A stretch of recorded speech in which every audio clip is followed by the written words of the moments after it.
ሰላም ቤተሰብ እንዴት ናቸው? እኔ እናት የምታያቸው መስማት የተሳናቸው ናቸው። እንዲሁም መናገርም አይችሉም። አይናቸውም ብዙም አይደለም፣ ብዙም ሰው አይለይ። ስለ ዳሰስኳቸው ነው ሰው መሆኔን ያወቁና 2 ልጆች አሏቸው። አንዲት ህፃኗ ትሰማለች፣ ትናገራለች። አንደኛው ወንዱ አይሰማም፣ አይናገርም። እንደርሳቸው ማለት ነው። የሆነ ነገር እንኳን ሲያበስሉ እየዳሰሱ ነው የሚያደርጉት። አሁን እኔ ማንነቴንም ምንነቴንም አላወቁኝ። የበዓል ሁሌም በየአመቱ እንጠይቃቸዋለን እና ዛሬም ልንጠይቃቸው ወደ እሳቸው ሄደን ነው።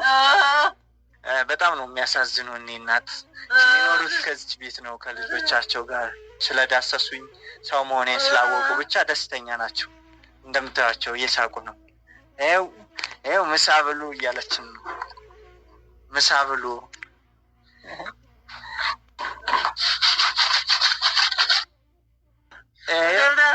እያቸው ምሳ ብሉ።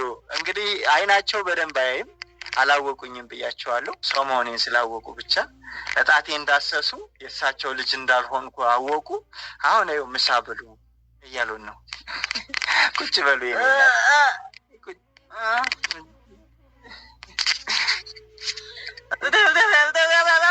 ብላ ታጠብና ብላ ምሳ እያሉን ነው። ቁጭ በሉ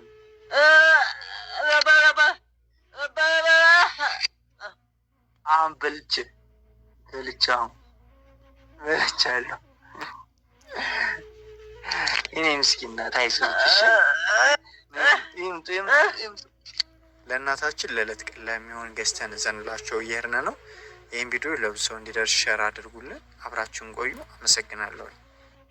እንደምታዩት የገዘውላቸውን ጤፍ በቆሎ ላስዳስሳቸው ነው። እስኪ ደስ እንዲላቸው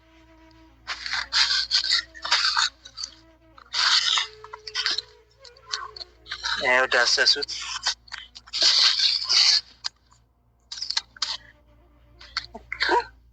ልጆቹ መጥተዋል። አጋጣሚ እንዴት ናችሁ? ሰላም እንዴት ናችሁ? ደህና ናችሁ? ሰላም ነው። ወንዱ ልጃቸው እንግዲህ ይሄ ነው። መናገርም ማውራትም አይችሉ። እሷ ታች እናት ህፃኗ ማውራትና መናገር የሚችለው ማለት ነው። በፊት አምና ላይ በግ፣ ጤፍ፣ በቆሎ አመቶልን የነበረው ነው በይልኝ።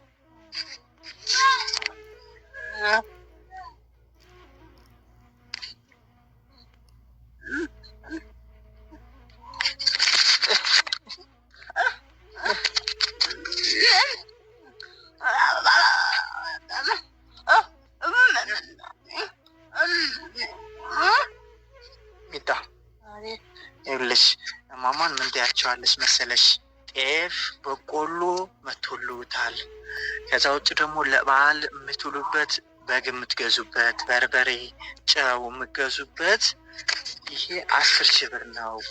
ኮከቤ ትባላለች። ከፈረንሳይ ሀገር ከውጭ ሀገር ነው የላከችላችሁ። ይሄን ይመርቁልኝ በያቸው ማማ።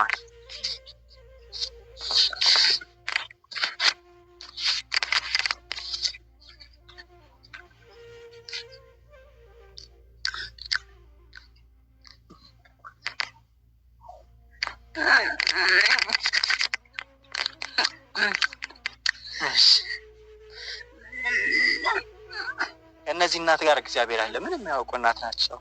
የዋህ እናት ናቸው እንዳያቸዋቸው እና አፋቸው መናገር ተስኗቸው እንኳን ባይመረቁ እግዚአብሔር ነው ከዛ በላይ እየመረቀን ያለ።